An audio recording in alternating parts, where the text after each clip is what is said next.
Je pense qu'une notion importante dans la perception, c'est de considérer que, surtout pour l'information visuelle, elle doit être reliée en fait à la façon dont c'est construit par l'enfant. Par exemple, un enfant va voir un cube.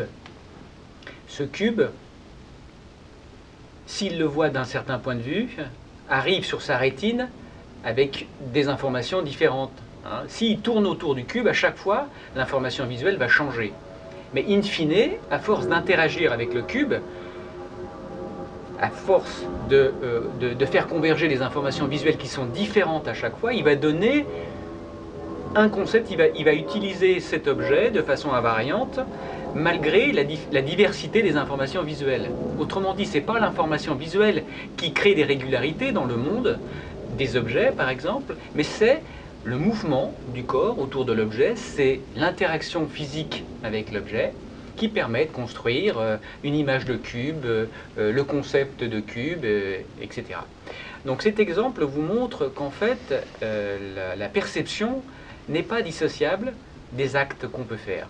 La perception ne peut se construire, le système visuel ne peut se construire si on est immobile. La vision se construit parce qu'on peut se déplacer dans l'environnement. Donc, cet exemple vous montre que le cerveau n'est pas simplement un cerveau perceptif avec les aires visuelles qui seraient situées ici, et puis moteur avec des aires visuelles qui seraient situées devant. C'est vrai, c'est partiel, c'est partiellement vrai, mais que tout ça interagit, et surtout au niveau de la maturation, et même dont on et même dont on appréhende le monde quand on est adulte, est sans arrêt une capacité à resituer les objets perçus dans un monde incorporé, dans un monde moteur, dans une simulation motrice. Toujours dans cette idée que l'action et la perception sont liées, en fait il faut considérer, pour mieux comprendre ça, que agir, c'est anticiper des perceptions, c'est anticiper des sensations qui vont nous parvenir. Lorsque j'attrape un objet, j'ai déjà le signal qui va prédire ces retours sensoriels, tactiles, au moment où je vais toucher l'objet.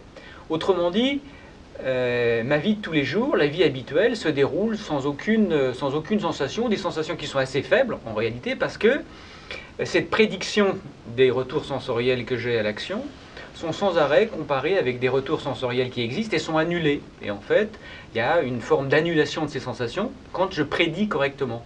Mais quand je prédis mal, à ce moment-là, j'ai une surprise parce que ma prédiction n'est pas en accord avec la réalité et je redécouvre le monde que je dois restabiliser avec d'autres actions sur cet environnement. Autrement dit, là encore, vous voyez que le cerveau, c'est un cerveau donc de projection, de représentation sensorielle ou de sensation sur ce qu'on va faire ou sur ce qui va se passer dans le futur. C'est important aussi parce que ça vous montre que l'expérience vécue, le vivant, est difficile à expliquer en considérant un T0 et puis une échelle de temps qui se déroule comme ça, comme la flèche du temps des physiciens, avec un chronomètre.